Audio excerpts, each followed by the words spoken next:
Hello Nitin का आप कहाँ से बात कर रहे हैं? इधर आप एक काम कीजिए, आप क्या जॉब है नितिन पे?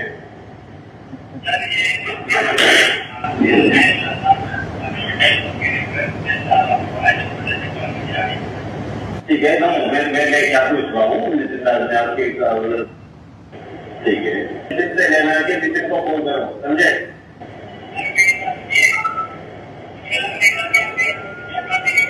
हाँ, मेरे को लगता है कि आपकी करना चाहिए, इसलिए तो फोन ऐसे कर रहा है कि मेरे को ऐसे फोन मिला नहीं पूछ रहा हूँ, आपसे लोन पूछ रहा हूँ यही तो। എല്ലാരും കൂടി ആ പാവത്തിനെ ഇത് കെട്ടിത്തൂക്കി കൊന്നില്ലേ, എന്നിട്ട് ന്യായീകരിക്കാനുള്ള ഓരോ ആരും. ആ റാം എന്ന് പറഞ്ഞാൽ എപ്പോഴും അവന് ഒളിവില്ല, എത്രയായിട്ടും പോലീസുകാർ പിടിക്കാൻ പറ്റിയിട്ടില്ല.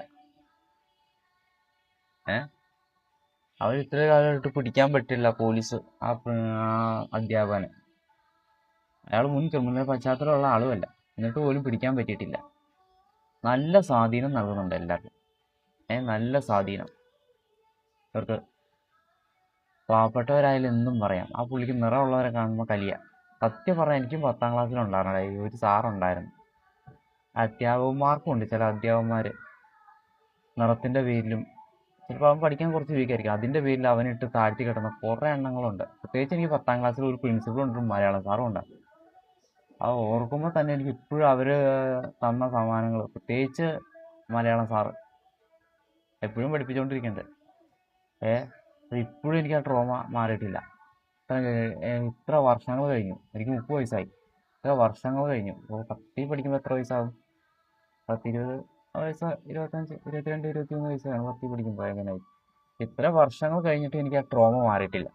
ഓരോ ജാതിയുടെയും നിറത്തിൻ്റെ പേരിൽ ഓരോ വിഷം കുത്തിവെച്ച് അധ്യാപകൻ എന്ന് പറയുമ്പോൾ ഗുരു എന്ന് ഉദ്ദേശിക്കുന്ന ഇരുളിൽ നിന്ന് വെളിച്ചത്തിലേക്ക് നയിക്കുന്നതാണ്.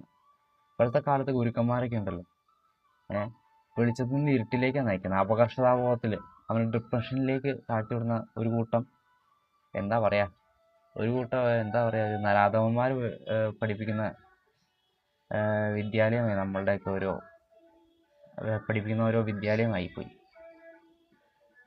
എന്ന് തീരുമെന്ന് അറിയില്ല. ഇതുപോലുള്ള എണ്ണത്തിന് വീണ്ടും വീണ്ടും ഇവനിനി ഫെയിലിൽ അറസ്റ്റ് ചെയ്യും. അറസ്റ്റ് ചെയ്ത് കൂടി പോയാൽ ജയിലിൽ ശിക്ഷ കഴിഞ്ഞാൽ വീണ്ടും പിടിച്ച് അകത്ത് കയറ്റും.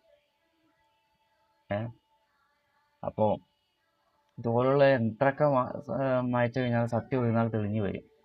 തീർച്ചയായിട്ടും ഇവനെ ഇനി തിരിച്ചു കയറ്റരുത്.